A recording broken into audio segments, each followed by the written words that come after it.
Hi, I am Michaela Noel. I am in Construction Labor Relations CM 124, and this is my position presentation on California Assembly Bill 5 or AB5.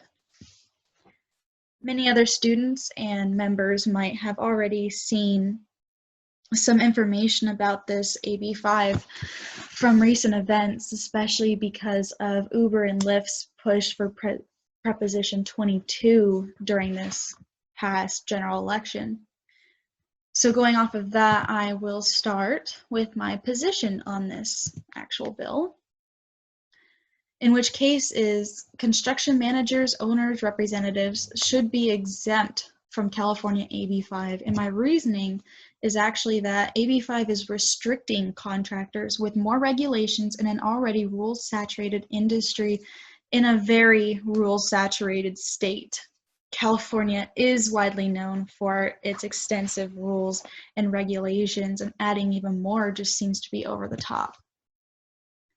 The effects from this bill prove to be more negative for the independent contractors than the employees of them, and in the employees especially of the large contractors. The large corporations that do these projects are the ones that this bill was initially aimed at, but it seems to be more negative toward those that are smaller and those independent ones and the self-employed people that are trying their best to keep up with these large corporations.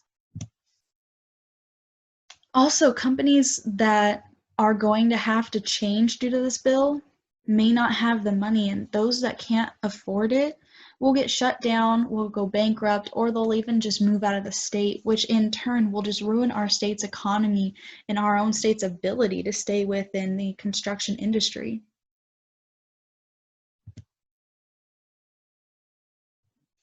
So some social effects of AB5, I will want to start off with independent contractors will no longer be able to define themselves as self-employed.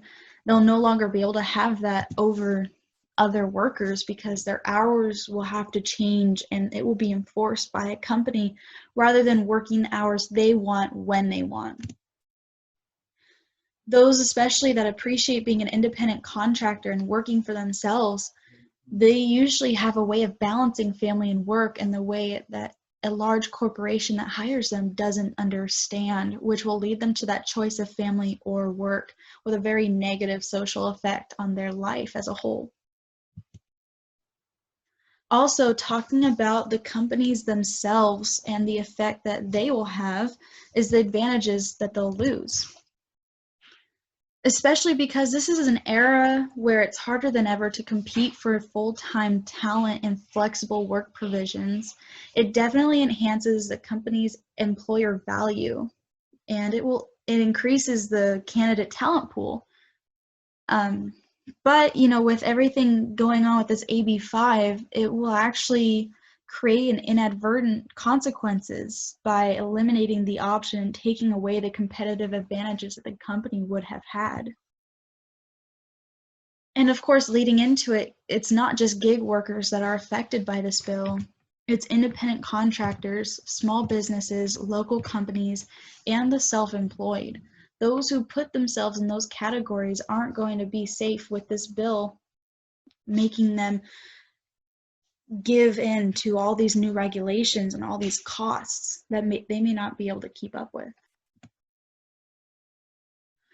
Now, some political effects that will go into this bill, actually, I want to start off with the death of small competitors to big labor corporations. And by that, I mean it's just the cost. The small competitors will not be able to compete with these anymore, with those big labor corporations that have the money to keep up with these union pay scales that AB5 is trying to get everyone to adhere to. They're going to try to put in these regulations that small companies just don't have the money or means to enforce, and which leads, of course, into big business controlling California. I know it sounds pretty conservative, but big business will soon control California because those small competitors just can't keep up with them. They don't have the means to keep up with those kinds of levels, to those money expenses. And even then, when those small competitors can't and they close their doors, the employees that they have might not even get hired for those jobs due to AB5. They won't be able to have the positions open because a lot of small competitors are going to close, and there will create a surplus of workers in the industry that won't all be able to get the position. And another point is that the specialized workers that usually are independent contractors hired from outside sources, they're going to have to get scaled down. They're going to be restricted to one company and one location with a certain amount of different projects that are assigned by the company rather than actually going out and getting them themselves. They will not be making as much as they were when they were self-employed. They'll be working different hours. They wouldn't be negotiating their own terms. They'll already be given that contract with the company that requires different terms and gives them the opportunity for those different payments and compensation that they would have argued against had they been alone. And going into cultural effects, very important is that small companies that are started by minorities will be demolished. Yes, all small companies have the chance of being demolished of basically any race, but the Latino presence in labor industries and construction especially is just huge in California because we are a border state.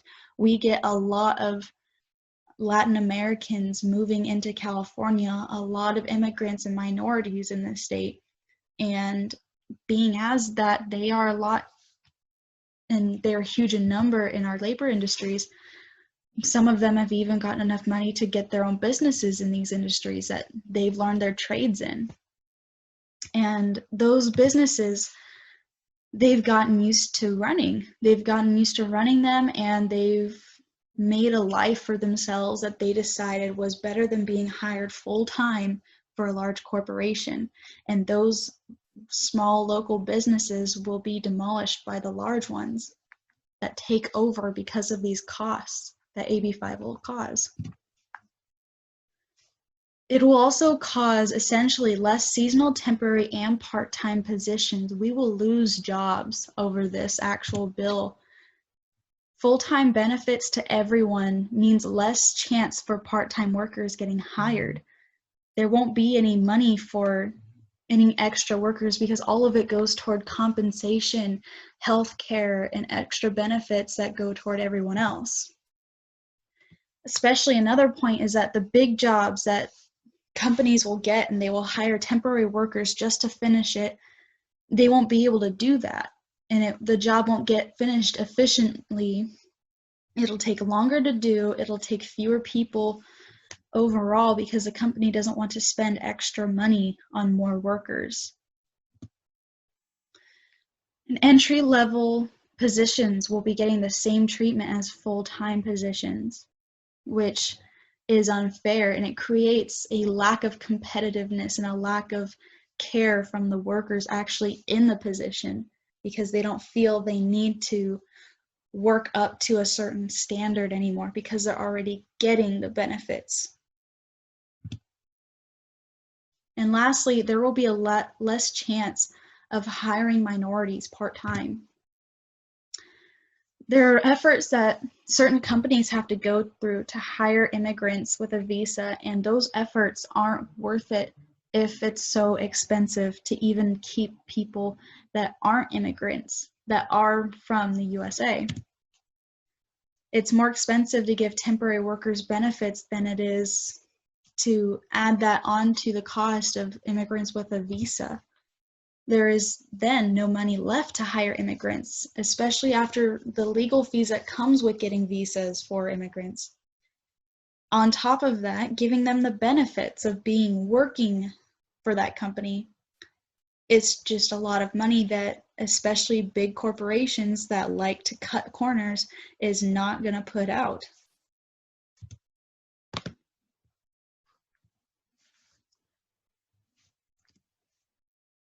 Now, some economic effects of AB5, I would like to first start off with it will kill the gig economy, meaning that there's going to be a really high supply of part-time workers and a low demand for those same workers, all just because of the regulations and the higher costs and the higher taxes that people are going to have to pay just to keep the workers that are there right now in there.